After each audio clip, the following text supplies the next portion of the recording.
Hi, glad to see you on my channel. Don't forget to like and subscribe to the channel. It's important to me. Have a good view.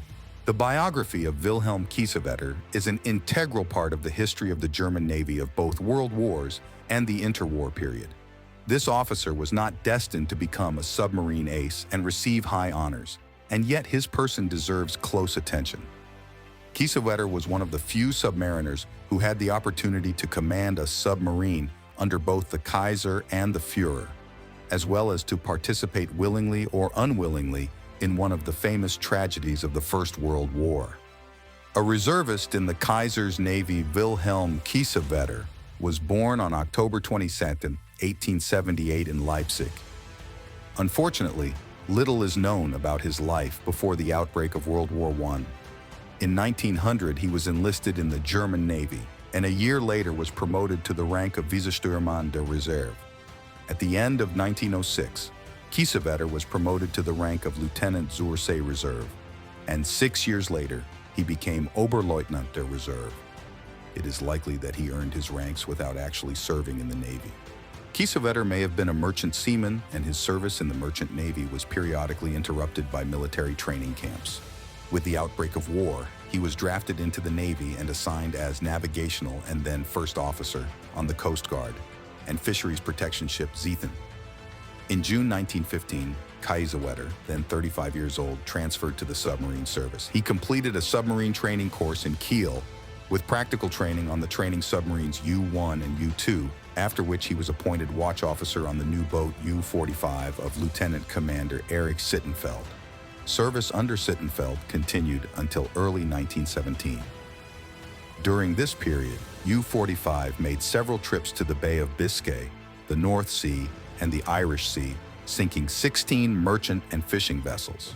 Then on February 1, 1917, Kiesewetter, who had attained the rank of reserve lieutenant captain, was appointed commander of UC-56, a UC-2 type submarine minesweeper.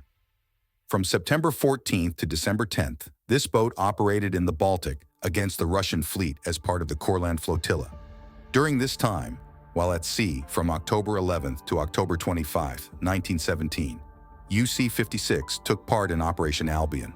After the disbanding of the Courland Flotilla, the boat was transferred to the Flanders Flotilla in Belgium.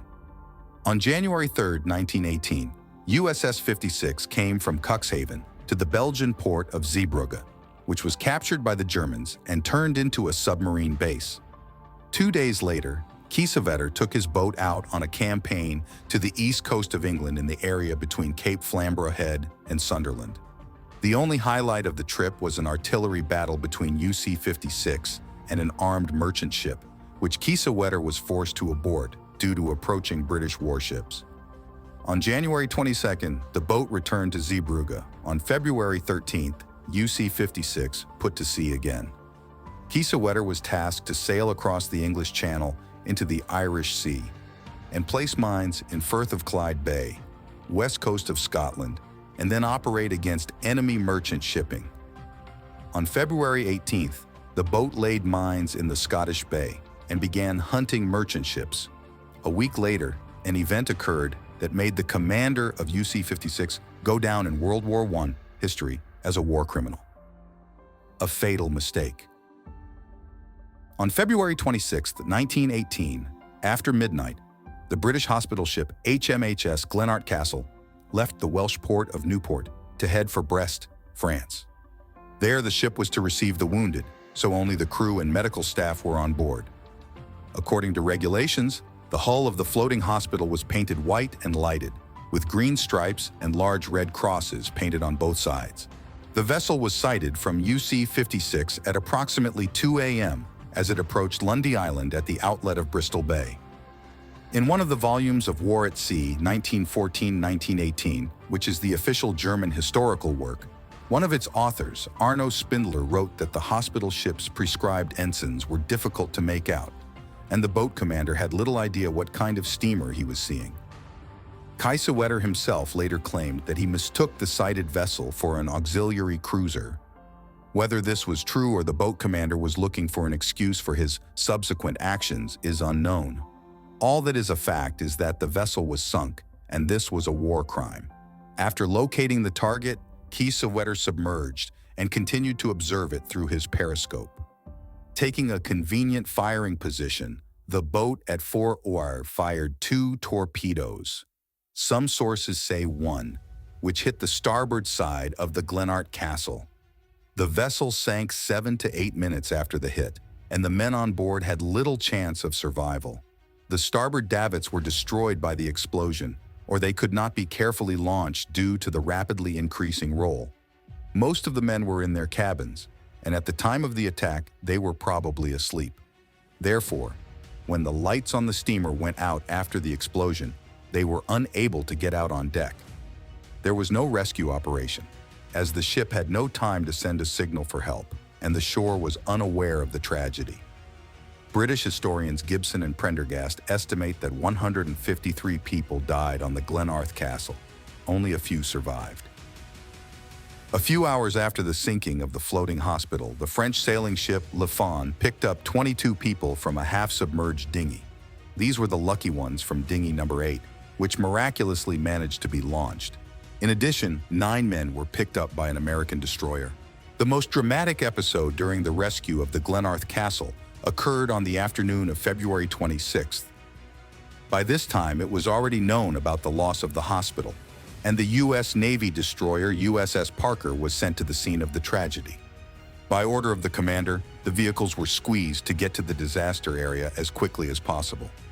When the destroyer arrived at the site, a man on a life raft was spotted from its deck.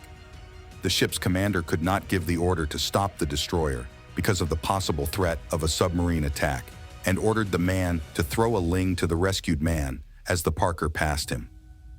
The man managed to grab the line but was too weak to climb aboard. As a result, he was pulled under the propellers. One of the American sailors jumped into the water and helped hoist the poor man aboard, but he soon died of his wounds. In the end, all the remaining people in the water were raised on the destroyer in the same way. The Americans jumped on the move into the icy water, tied with rope, and pulled out the wrecked. A month after these events, the British Parliament expressed gratitude to the crew of the Parker, and the Admiralty sent a request to the U.S. Navy Command to award the heroes. Unfortunately, this never happened. It is interesting to note that the loss of the Glenarth Castle had a witness. It turned out to be a fishing trawler, which was nearby at that moment. However, members of its crew later stated that they saw the lights disappear, but did not know that it was a sinking vessel. The sailors from the trawler also claimed to have spotted the submarine sinking. 2 survivors from the hospital ship also spoke of seeing a submarine on the surface after the Glenarth Castle went underwater, which did not help them despite cries for help. This contradicts the words of Kiesewetter, who said in an interview after the war that UC-56 remained submerged until 7:30 and only then surfaced to send a message about the successful attack. The reports that appeared in the British press that the boat fired a machine gun at the dinghy with survivors were blatantly false. Prisoner of the Tower. After sinking Glenarth Castle, UC-56 returned to Zeebrugge on March 2nd. 20 days later, she was again sent to sea on the same mission. On March 29th, Kiesewetter laid another minefield in the area of Firth of Clyde, after which she began hunting merchant ships but had no success. On April 2nd, the boat was forced to abort the voyage due to propulsion system failure and return to Belgium. After repairs, UC-56 was ready for the next campaign. Kiesewetter put to sea on May 18th. According to the received task, he was to penetrate the English Channel to the Bay of Biscay and install mines near the mouth of the Loire. However, it was not possible to fulfill the order. The boat suffered a serious malfunction. The electric motors of the starboard and port side failed alternately, which deprived it of the ability to dive. It was not feasible to repair the malfunction at sea, and Kiesewetter, unable to reach a friendly port, decided to go to any nearby Spanish port and be interned there. On May 24, 1918, UC-56 entered the harbor of Santander, Spain. The war was over for her. Kiesewetter stayed in Spain for a year, waiting for the armistice to be concluded, after which he decided to return to Germany. In Madrid, he received a letter of protection in the form of a letter from the French ambassador, which was supposed to ensure him unimpeded passage to his homeland through the territories of Germany's former enemies. However, not everything turned out to be so simple, and the attempt of the former commander of UC-56 to return to his homeland became the cause of a major scandal in England, the echoes of which were heard around the world. Most likely, Wilhelm Kiesewetter did not know that the British Admiralty included him in the lists of war criminals. It was therefore a surprise to him when he was arrested in Falmouth and imprisoned in England's most famous prison, the Tower of London. It is not known who helped spread the word of Kiesewetter's arrest, but his unexpected release from the tower came as much of a surprise to him as his arrest. Kiesewetter was sent to Germany with the condition that the German authorities would extradite him on demand. As is well known, the victorious countries prepared lists of war criminals whose extradition was subsequently conditioned on 3 articles of the Versailles Peace Treaty. In total, about 900 military and civilian persons, starting with Kaiser Wilhelm II, who were accused of war crimes, were subject to trial by the tribunals of the Entente countries. In the end, the new German government refused to hand these people over to the Allies and offered to try them in Germany by a German court, organizing a trial in Leipzig in May-July 1921. As a result, only 3 submarine officers were tried, as Kiesewetter and other sailors from the list simply did not show up. At the same time, only a few people escaped from Germany, and others hid for a while without going abroad. No reprisals against them followed.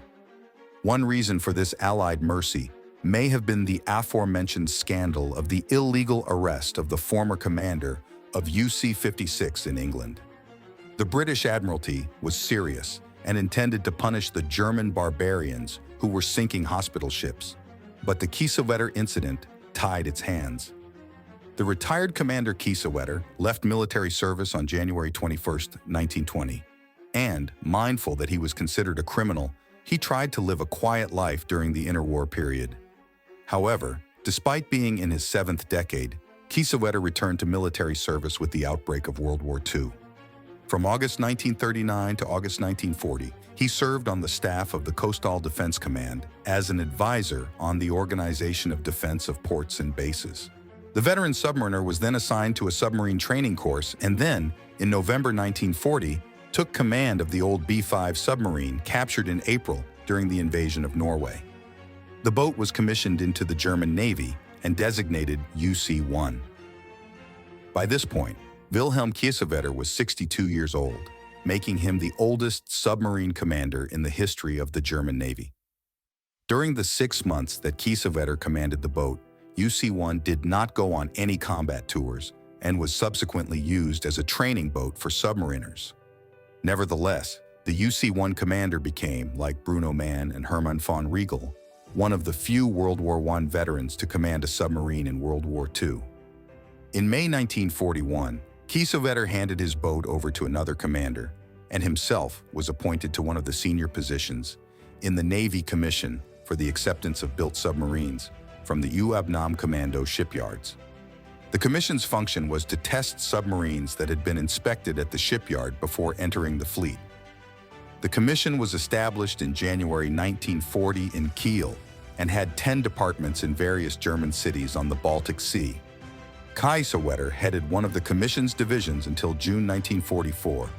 He then obtained a position in the Torpedo Firing Skills Improvement Team after serving for a month as commander of the training artillery ship Hector, formerly the auxiliary cruiser Orion. In December 1944, he was transferred to the command of Naval Forces Command East Marine Oberkommando Ost, and on February 28, 1945, he left the service with the rank of frigate captain in the reserve.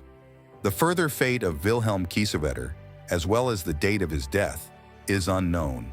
This is the amazing life story of a man who, during his service in the German Navy, managed to go from a reservist to a submarine officer, to be a war criminal who escaped punishment, to eventually become the oldest submarine commander of World War II.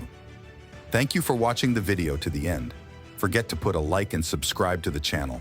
It's important to me. See you soon.